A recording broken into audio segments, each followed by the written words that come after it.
to rise, rise, rise. Get ready, get ready, get ready to rise, rise, rise. Oh, rise.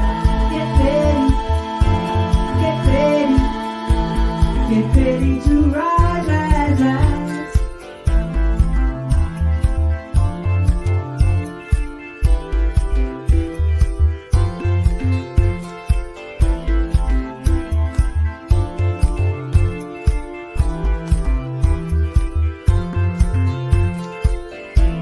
Get ready to rise, get ready to rise, get ready to rise, rise, rise.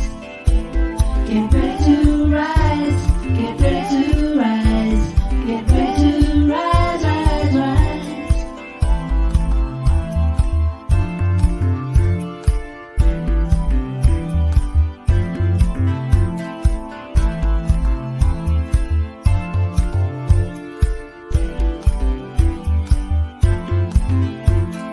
Time to stop hiding. Get ready to rise. Get ready to rise, rise, rise. Time to stop hiding. Get ready to rise. Get ready to rise, rise, rise. Time to stop hiding. Get ready to rise. Get ready to rise, rise, rise. Time to stop hiding. Get ready to rise.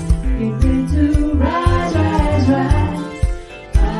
Get ready, get ready, get ready to rise, rise, rise. Oh, rise. Get ready, get ready to rise, rise, rise. Get ready to rise, get ready to rise, get ready to rise, rise, rise. Get ready to rise, get ready to rise, get ready to rise, rise, rise. Get ready, get ready to rise, rise, rise. Oh, rise. Get ready to rise, rise, rise.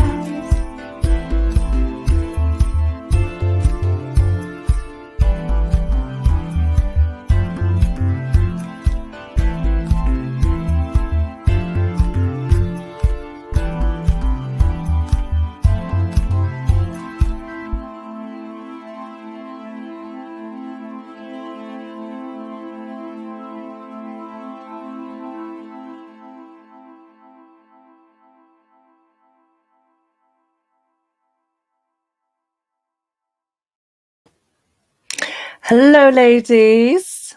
How are you all today? So this is a very impromptu interview. In the absence of our lovely Nikki, I am live streaming in both groups. So this event was set up in Get Ready to Rise, but I'm live streaming in the Confidence Mentors as well. And our lovely Nikki Hall, who is our regular guest contributor in Get Ready to Rise, is poorly today. So I thought we would invite a lovely member of the Confidence Mentors who is engaging in our 5-day challenge this week, the Boost Your Online Confidence Camp.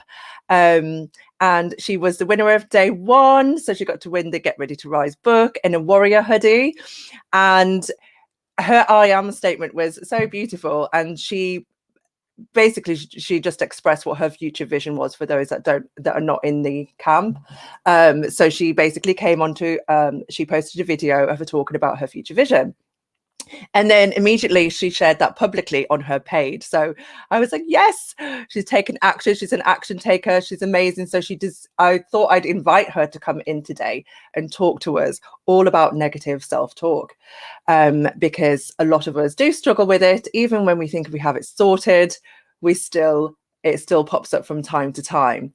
So let me just tell you a little bit. Hi, good morning, Lucy. Hi, Sarah. Hi, Amy. So let me tell you a little bit about Lizzie Hannington.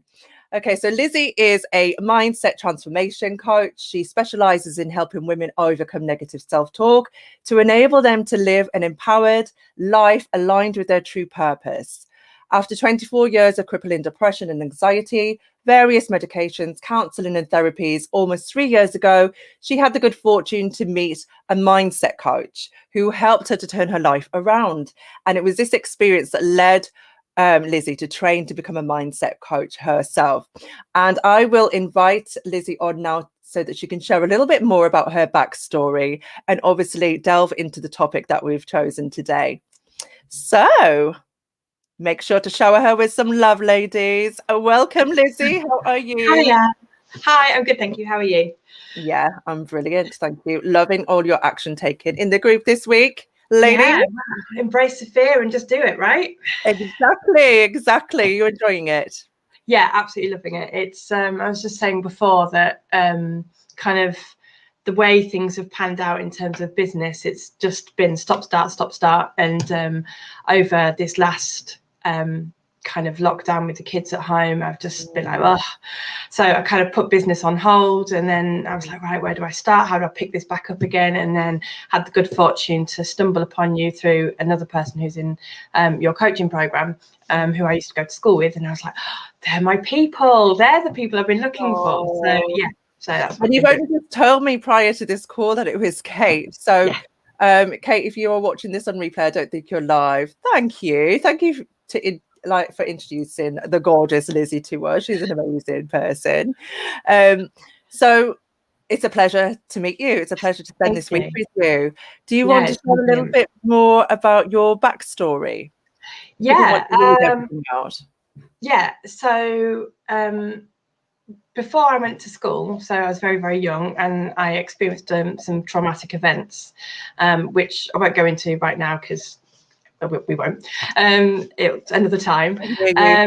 And they basically, because it was at such a young age, and now I realise, you know, between the ages of 0 and 7, that's like kind of like your formative time.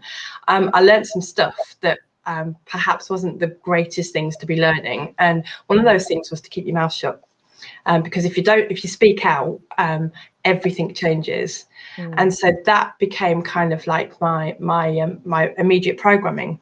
So unfortunately, that coupled with my brother having a life-limiting illness, and like kind of his health problems and stuff, and all the things that were going on with that, I just learned through no fault of my own or that of my parents that I just needed to not say anything, because that was the best thing, because if you go under the radar, then that'll be okay.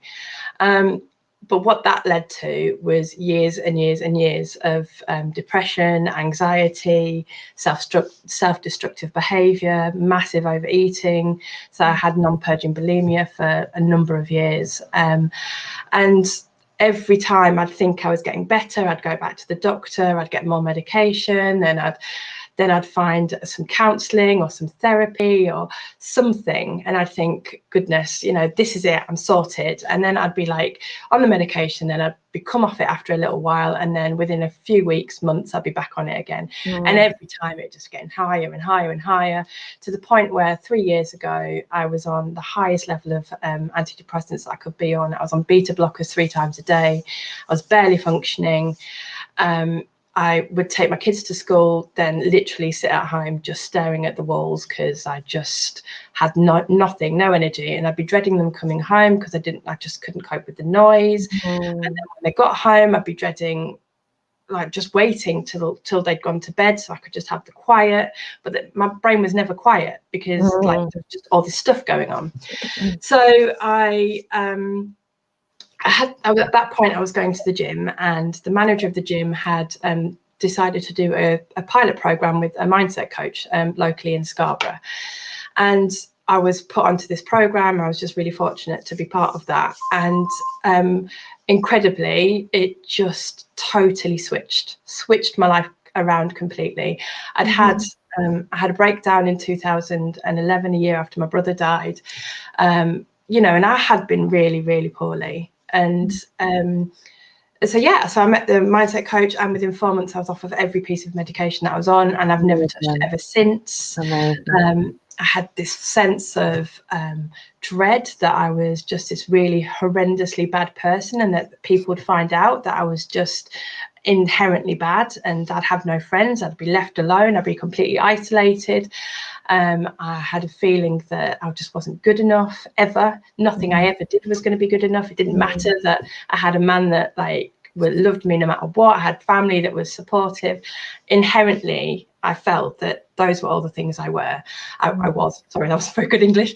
And then by working with my mindset coach, it just went. And I was like, oh my God, how has she done that? What has she done? And I learned that actually she'd done nothing. All she'd done was ask the right questions and said the right things, and I'd done all the work. And I was like, and I'd had this sense that I was broken, and that this was who I was always going to be.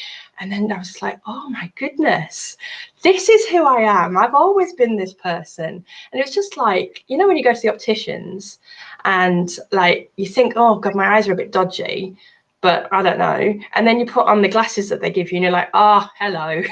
Everything's in clarity, everything's in full focus, everything's a bit brighter. And that's literally what my experience was. So obviously, knowing that and knowing the experiences that I'd had, I was like, well, I need to be part of that. And thankfully, she trained me to become a mindset coach myself. And that's what I've been doing the last 2 years, been training, and now I've been qualified since August. So yeah, amazing. Let's just see. So you've been showered with love here. So Charlotte says totally relate with that, and she sends you lots of love. Lucy says she relates to your story. Lots of women do, don't they? Yeah. Amy says chills, magic when we realize that. Absolutely. Sarah say sometimes we just need help taking that initial step and support to take it. It's so scary, especially when you live in that fear that you're inherently bad. Absolutely. Yeah. And Lucy says, I love listening to you, Lizzie. Makes so much sense, like you're telling my own story. Oh, thanks for joining, ladies. Oh. Beautiful. So, negative self-talk, you know a lot about it then. Yeah, I mean, it's just a thief of joy, isn't it? It's, you know, what happens is that you kind of had this sense that you are your mind, you know, you are the product of whatever it is that you're thinking. And it's just not true. And so, like, because if you can see it, hear it, feel it, smell it, taste it, then it's not you, is it? And so, like, your thoughts are not you. They're just thoughts. And then when we kind of get into thinking, so what we'll do is we'll have a thought, I don't know, say, for example, I've got to do the laundry. Yeah. And you're like, oh, I can't be bothered. I just can't be bothered. And then you think, oh God, no. So if I can't be bothered, does that mean I'm losing interest in life? And then you can go down into a spiral of going, oh my God, I'm getting ill.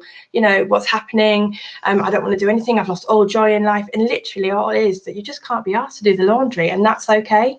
And I suppose when I work with my clients is to teach them that you aren't your thoughts, that they are just things that fly through your head, and they're nothing, they're not bad, they're not good, they're just there. And I teach my clients.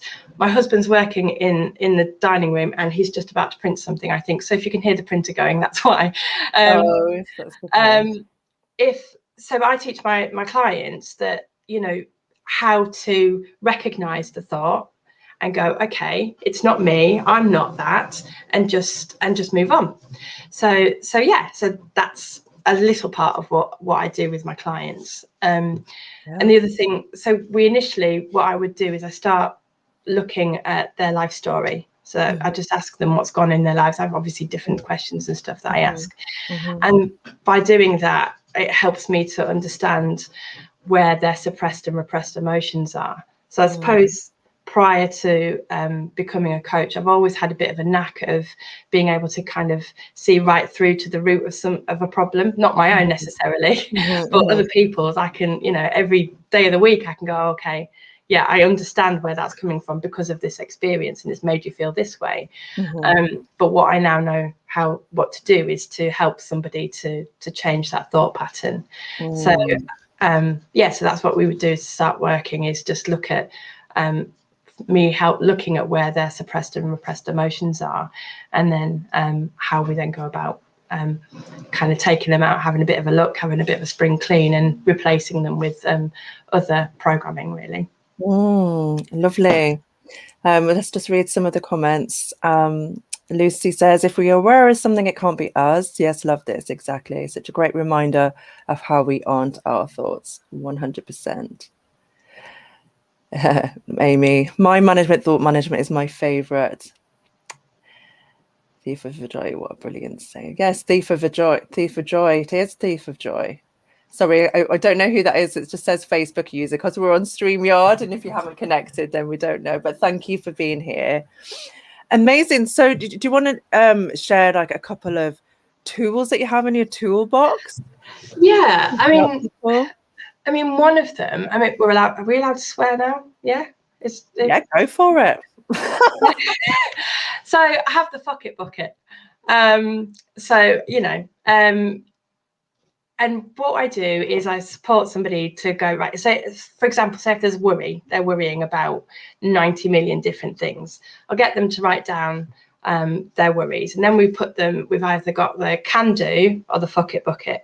So if you can do something about it, that's where it goes. If you can't, then it goes in the bucket, because if you can't do anything about it, then you can't do anything about it. So if you're worrying about a hospital appointment that's coming up because you don't know what's going to happen or what results you're going to get, say for example, my husband's got to go for an MRI scan this afternoon, and I've said to him, oh, are you worried about it? And he's been through the coaching process, and he's like, no, I can't do anything about it, can I? So it is what it is. However, 6 months ago, he would have spent weeks and weeks and weeks going over and over what that might wasted time, wasted energy. And what it does is it ruins your immune system as well, because you're in constant attack mode, because you're in heightened state of alert because of the worry and everything. It's sending all the chemicals haywire in your body.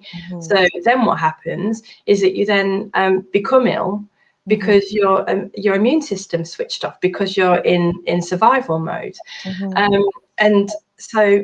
And all the energy that you're wasting, you're just becoming incredibly exhausted, and there's just no point, because there's nothing you can do about the thing that you're worrying about, because it isn't here and it isn't now. So if it isn't here and it isn't now, what are you going to do about it? Nothing.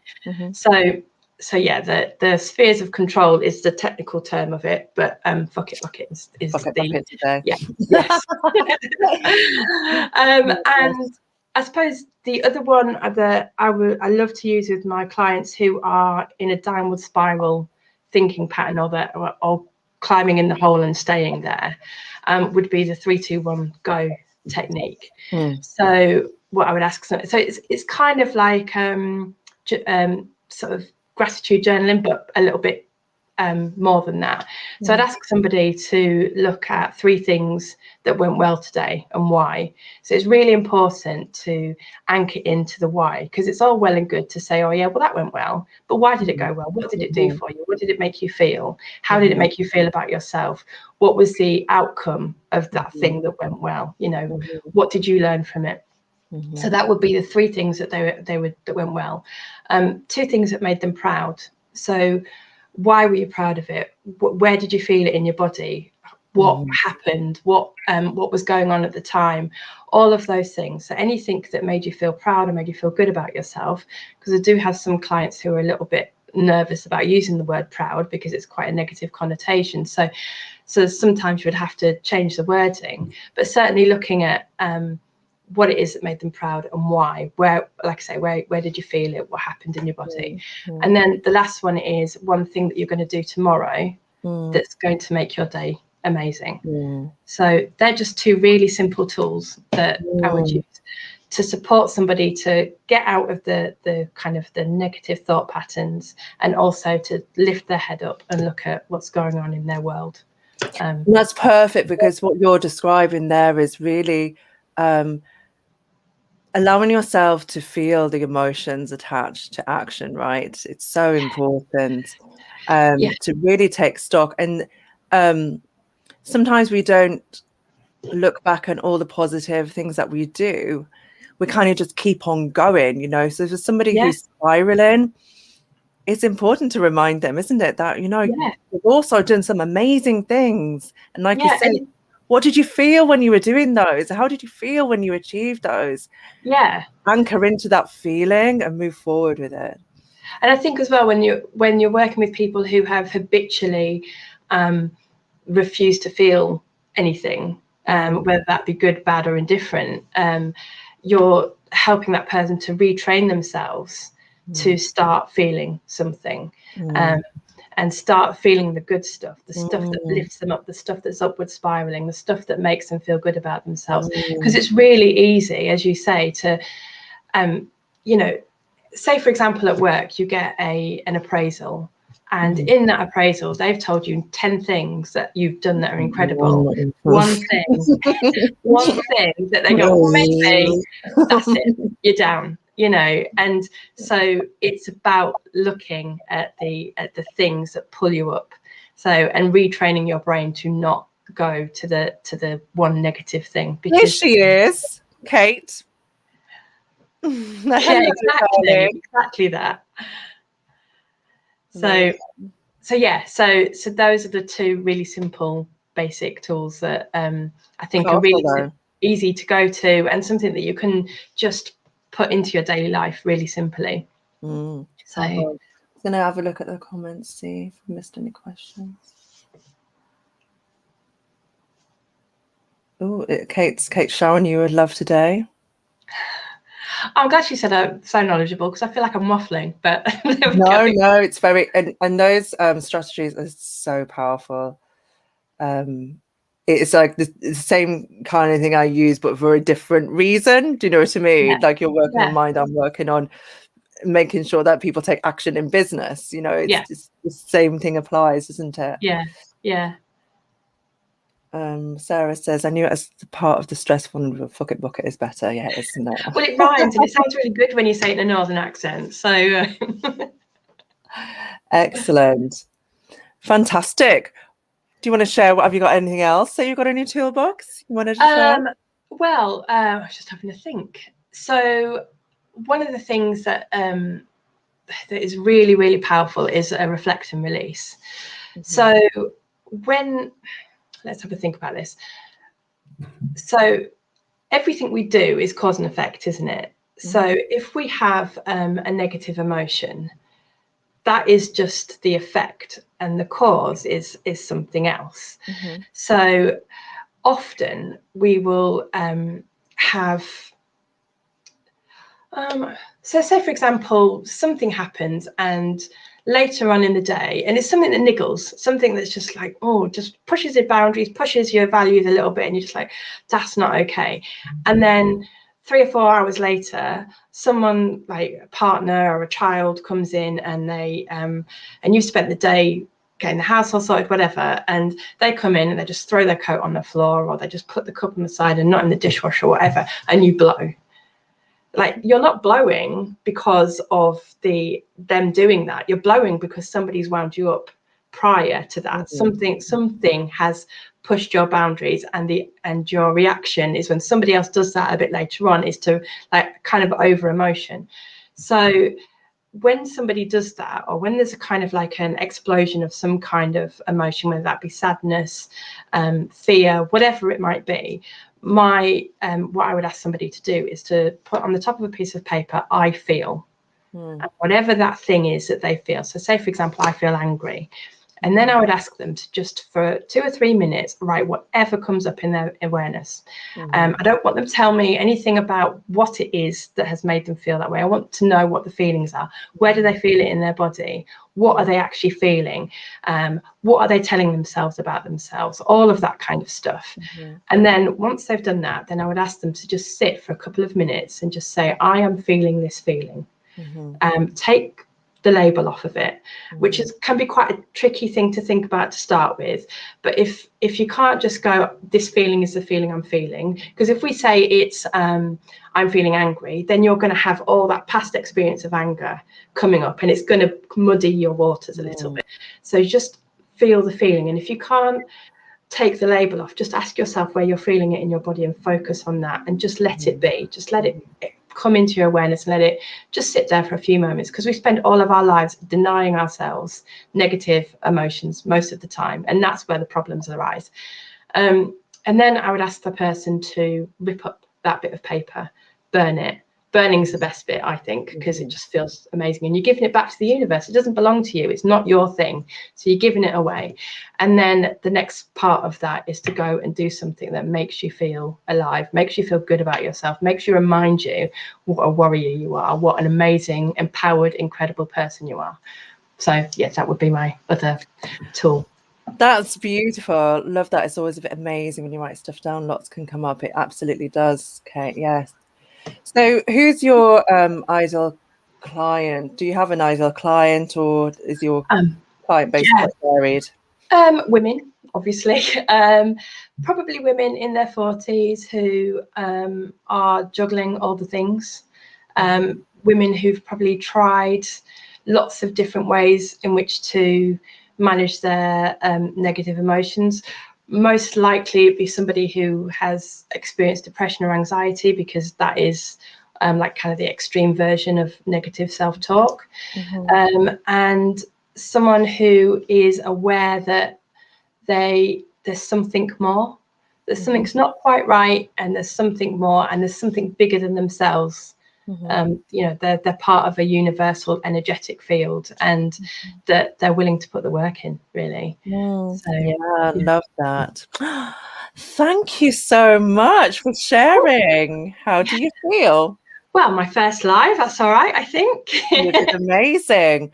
So how can people connect with you? So I'm on LinkedIn, and I've got a Facebook page, so I can send those to you to put in afterwards. Yeah, you can just drop in the comments. So we've gone live in both groups. So just drop your links in the comments in case anyone wants to reach out to you.